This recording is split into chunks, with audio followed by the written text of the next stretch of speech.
Yeah, I tried to do it the right way. You know, like I said I'm not going to be a boxer for a lifetime, but I figure if I'm going to do this once, I might as well do it the best that I can do it for that time period.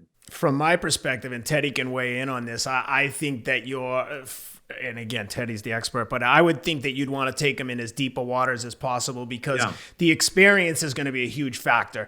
And in the first round, look, you can almost hold your breath for 3 minutes, but after that first, second, third round, then what starts to happen because he's going to probably land some punches.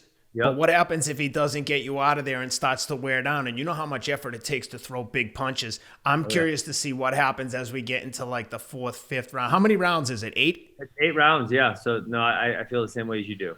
It's a long time. I'm sure Ben wishes it was 15 rounds. I don't think they box that much anymore, but I even thought about employing some Muhammad Ali rope-a-dope tactics like against George Foreman. I'm probably definitely going to verbally taunt him while it's happening.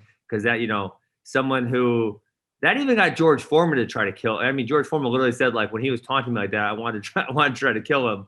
And George Foreman was I think a world champion at the time. Yeah, he was. So surely that's going to get underneath an amateur's skin. I always think getting someone to fight emotionally is the best way that you can do it because they both expend a whole bunch of energy and then usually do things that they may normally not ever do if they were calm, cool, and composed. Since you invoked the name George Foreman, I can't help it. I got to tell you a story about that fight in Zaire when Ali shocked the world. And because he was a big underdog, Foreman was undefeated. He had knocked out Joe Frazier, the great Joe Frazier. And, so he was just a monster. And nobody thought... there were people actually in the camp of Ali that thought they were worried about his health.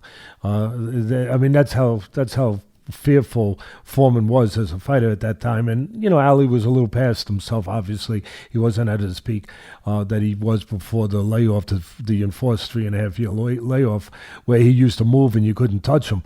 And so they're in a fight, and George is a special man. Of course, Ali was very, very special, but George is a very special man himself.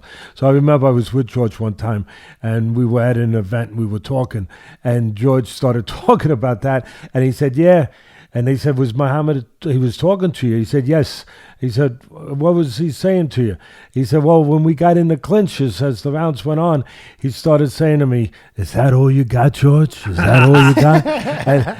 and then after about 5 rounds, 6 rounds of that, I said, yep, that's about all. That's a great story, isn't it? Yeah, that's an iconic story, an iconic fight, iconic people. Not too many of them in the world. No, I mean, that's got to be maybe not number one, but it's up there with the greatest fights of all time. That maybe, obviously you have the Thrilla Manila. Yeah. I am very Muhammad Ali oriented, but those are a couple of the best of all time. Yeah, no, you're right. I mean, listen, part of it is and you kind of touched on it, we touched on it, the surroundings of it, the event of it.